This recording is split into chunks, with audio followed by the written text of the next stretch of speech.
You do not need to track macros. You do not need to destroy yourself in a HIIT class or do long, arduous workouts.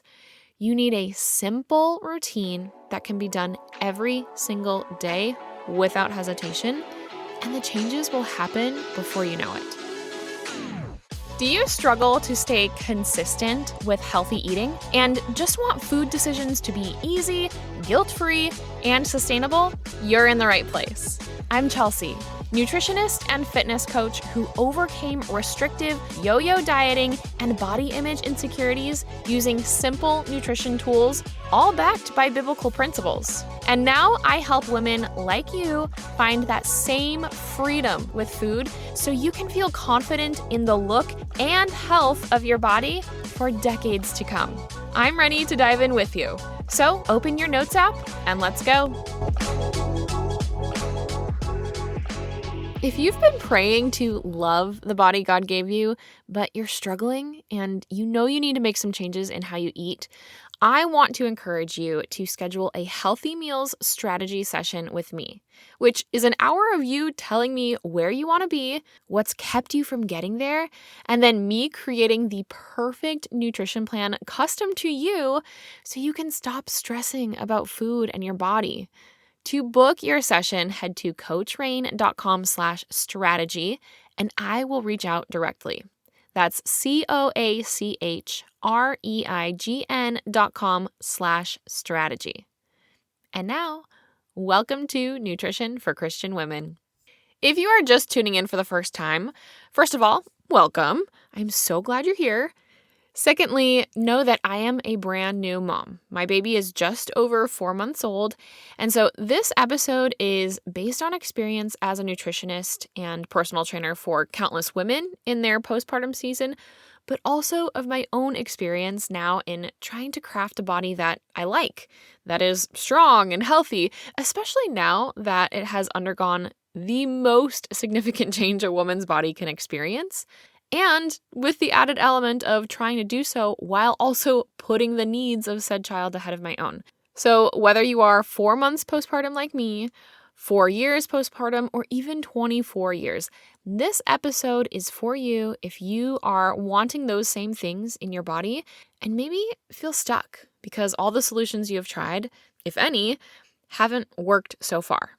So I'm going to break it down into 3 simple elements of what to do to lose the baby weight, because I find that doing things in threes makes things easier. And the first one will come as no surprise on this nutrition-focused podcast, but what you eat will have the biggest impact on not only your postpartum weight loss, but even more importantly, your healing journey. I think that's the part a lot of us tend to miss or at least gloss over. We are so focused on losing the weight and getting back to our pre-baby body. But the reality is there is no going back. Just like you can't return the child, just like you once lost your virginity, right? There's no undoing that. So we need to get that idea out of our heads completely. This isn't going back. This is a new chapter moving forward. But who's to say that that new chapter can't be even better than the old ones? That being said, we cannot achieve even better in the new chapter without first healing our body. Something I learned during pregnancy that has really stuck with me is that once you give birth, you have a wound the size of a dinner plate in you. Think about that for a second. If you had that size of a wound on your leg, for example, you would be hospitalized. You would be on bed rest. There would be no expectation of you bouncing back as quickly as possible. I know it can feel like it's taking forever, but I promise if you focus on healing to completion, the rest of your journey will indeed go much faster. So focusing on nutrition is the best way to do that because every cell in our body is made from what we eat. Focusing on nutrient-dense warming foods immediately postpartum for at least 6 weeks can work wonders. We're thinking broth-based foods, things cooked low and slow with lots of herbs and quality-sourced animal proteins, stews and soups. We actually want to stay away from raw vegetables because as good as they are, they take a lot of energy to digest, and that is energy taken away from focusing on healing and rebuilding. But then after that initial postpartum season, we can start to add more vegetables in. And this is really when finding meals that are easy to make but full of protein that you can do consistently is where the magic happens. I have found that anything that I can put into a bowl and just scoop out with a spoon in one hand has been a saving grace. Two-handed meals are actually just more stressful right now with my Velcro baby. So again, something you can make very easily and eat very easily so that you can stay consistent for not just a few days, but for months. Your body spent 9 months creating life. I hate to break it to you, but it will take months to heal and rebuild.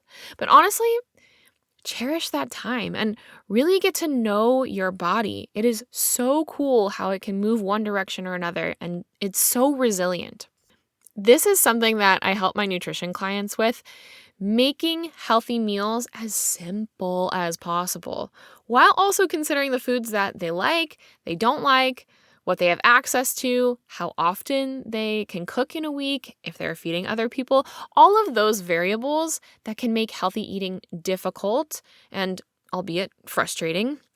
That's exactly what I help with. So if that sounds like something you could use and would be helpful, jump over to coachrain.com/strategy to book your healthy meals strategy session with me. And let's get that taken care of. Okay, now for the second element necessary to lose the baby weight and, more importantly, make the next chapter even healthier and stronger than before is movement. I strategically list this one second because so many of us get this backwards. We focus on grinding at the gym or going for long runs to try and lose the weight, when really it's the nutrition that pushes the needle forward on that. Movement is imperative for strength. If you want to have muscle definition, to be able to hold those babies all day, to not tweak your back trying to get the mixing bowls out of the cupboard while holding your Velcro baby, or even just to set the example for your little one to learn to care for and respect their body, then you need daily movement. I have my nutrition clients focus on a minimum of 10 minutes of intentional movement every day. This is more than just walking around Target and running errands. This is time devoted specifically to making your body stronger. Now, at the beginning of postpartum, walking is plenty. Don't feel like you have to grind right away. Again, we've got a wound the size of a dinner plate. Do not expect yourself to start back up on your half marathon program right away. At that point, up to 10 minutes of walking in those early weeks as you regain strength and stamina is sufficient, and we work up to weight training. Doing sets and reps of lifting heavy weights with rest in between will do wonders for your bones, your muscle stamina, all the things. Do not worry about your old personal records. You are literally a new person now that you have a baby. Comparing your abilities to old you is no different than comparing them to an entirely different person in a different phase of life. Don't put that kind of pressure on yourself. Just like someone walking into the gym for the first time, every day is a new personal record now that you've had a baby. Enjoy the wins, celebrate them. I remember when I did my first pull-up postpartum and the sheer satisfaction it brought me. I mean, I used to be a pull-up queen. I love doing pull-ups, but after about 10 months of next to no weight training because it made me so ill to work out, that strength had pretty much dissolved. But instead of beating myself up for not being able to do 20 pull-ups no problem anymore, I let myself get just as excited to do one as the very first time I did a pull-up ever in my life. All this is to say, make daily intentional movement as much a part of your routine as brushing your teeth is. And if you are in the newborn phase where sometimes you forget to brush your teeth, then it's too soon to be working out anyway. Alrighty, now for the third element to losing the baby weight / making your body healthy and strong, and one you actually feel confident in after having a baby. And this one may surprise you, but it can't be skipped. Less is more. No, really. Coming from someone who did CrossFit 6 days a week and was a chronic dieter, I am telling you, less is more. And here's why. Consistency is the key player in all of this. The food you eat and the movement you do in order to change your body, on top of taking care of the children and husbands and whoever else is in your sphere, it has to happen repeatedly. And in order for that to happen, it needs to pretty much be on autopilot, which means simple. Do less and do it really well. And I promise you will see results. Trying to do it all will only burn you out even faster than you already are. You do not need to track macros. You do not need to destroy yourself in a HIIT class or do long, arduous workouts. You need a simple routine that can be done every single day without hesitation, and the changes will happen before you know it. For me, I've rotated between the same 4 meals every week since I started working out postpartum, and even though I am a personal trainer and CrossFit coach, perfectly capable of writing my own workouts, I actually subscribe to someone else's workout program because I don't want to have to think about what to do today. I just do what she has written for me. Simplicity is key for consistency, and consistency is key for noticeable change. So that's the third element. Less is more if you do less really well. And if I may just add, I am a little over 4 months postpartum.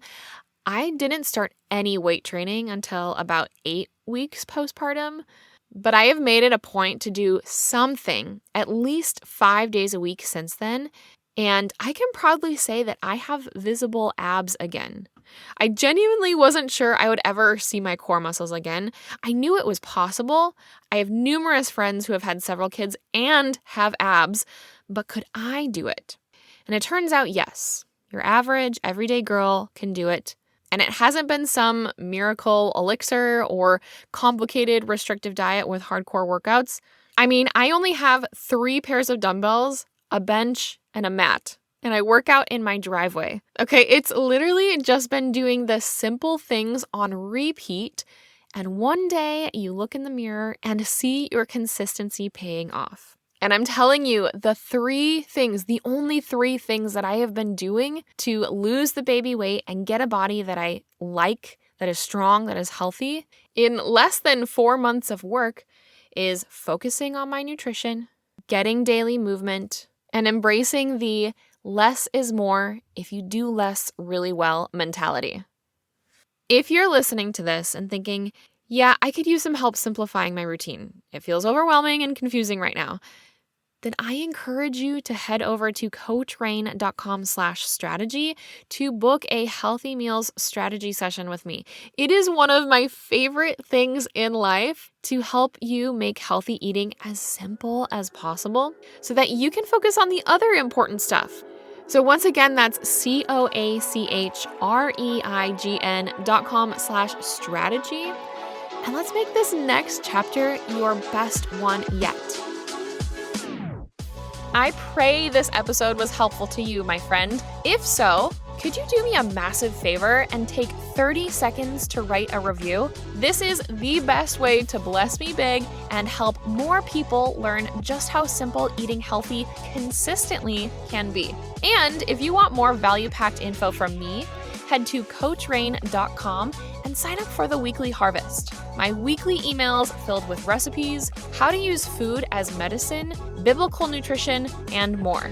That's coachreign.com for all the goods. Blessings until next time, sis. Toodles.